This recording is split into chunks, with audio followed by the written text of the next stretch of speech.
কিন্তু এখানে আসার উদ্যোগটা কিন্তু আমি নিয়েছিলাম। আমি কিন্তু ওকে বলেছিলাম সোমাকে যে সোমা যদি আজকে না হয়, ডাক্তার দেখানো না হয়, ডেট না পাওয়া যায়, তাহলে কিন্তু রূপা দিদির বাড়ি যাবো।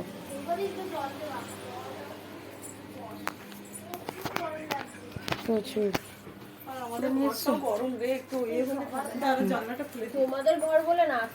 সবার দোতলার ওপর গরম, আমাদেরও তাই। এই জানলাটা খুলে দে। হ্যাঁ হ্যাঁ, একটু বর্ষাকে 5 মিনিট বস, তারপর জল খা। এটা খুলবো? হ্যাঁ, রোদ্দুর তো পড়ে গেছে, এখন অসুবিধা নেই। এই নে, এটা রাখো, ফ্রিজে রাখো এটা। হ্যাঁ,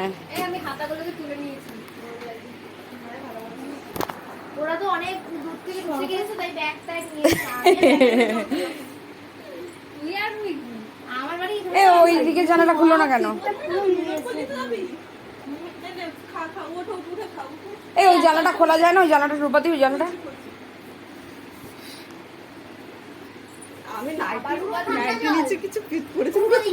তোমার বুঝতে পারবে না, তোমাকে কেউ বুঝতে পারবে না। হ্যাঁ, ভিডিও করছে, এগুলো দিতে হবে না বলো? এই যে এটা হলো সোমা, এটা বলতে, ওটা সম্মান, আমার সুপারভাইজার না।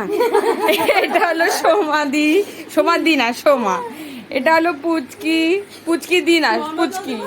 এটা হলো দীপাদি, দীপাদি না কিন্তু দীপা। ওই যে দেখা যাচ্ছে ছাদ, সূর্য ল্যান্ড হচ্ছে, এখন রয়েছি আমরা এখানে। আর আমাকে তো সবাই দেখতেই পাচ্ছেন, দেখা যাচ্ছে আমাকে।